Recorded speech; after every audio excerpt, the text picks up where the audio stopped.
So, hi guys! For today's video, naglakad na nga ako kasi nga naiwan ako. Pagod na pagod pa ako dyan. Sakay nga pala kami sa likod ng kalabaw. What I mean dito sa may hilada. Hilada yung tawag sa amin. So, yan. Papunta nga pala kami sa bukid para mag-ani or yung magsaka ng palay. Kung may probinsya kayo o nakarating kayo sa probinsya, siguro naranasan nyo rin to. Diba? Sobrang saya kayang sumakay sa ganito. Shoutout nga pala sa nakabike. Isang mako nga pala guys, yung papa ko, yung kapatid ko. Medyo malapit na kami ngayon. Ayan, for the video on person. Ay susbe, nakuha pang magpa-cute. Dahil nga medyo malayo-layo pa, ginawa ko ay nag-timelapse na lang ako. Bobe, maganda yung view dito. Diba? Yung mga nasa lungsod na umuwi ng probinsya, alam ko guys, na-miss nyo na to. Kaya ano pa, uwi na kayo sa Pasko.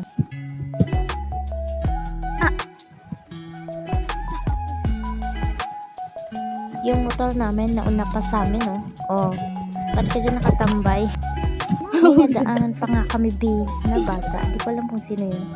Kung mapapansin nyo naman, medyo mataas na yung araw. Pero sobrang ganda. Sobrang gandang mag-picture dito.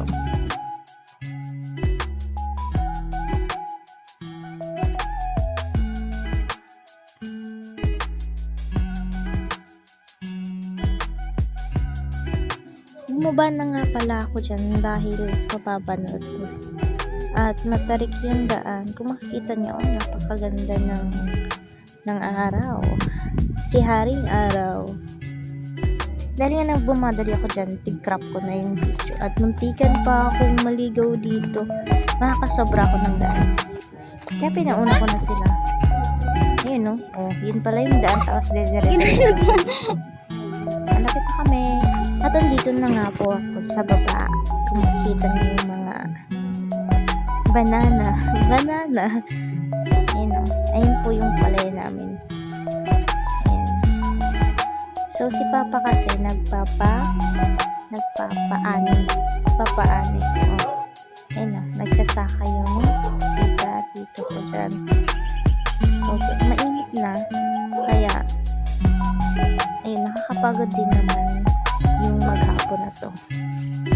At nandun nga pala yung mga pamangkin ko sa kubo at yung kapatid ko nga. Grabe, nakaka-relax talaga pag naging nature trip. Ayun makikita mo. It's very relaxing kasi yung mga ibon lang maririnig mo. Walang ingay, galing sa daan. Kasi malayo yung daan dito. Tapos ayan, ang pamangkin kong makulit pero maganda. Talaga, ito nga yung daan. Grabe, sobrang ganda. Ito pa yung bahay ng tito ko na namatay na. Wow. Hi, Tameo. What are you doing? Charis! Baka magkarami.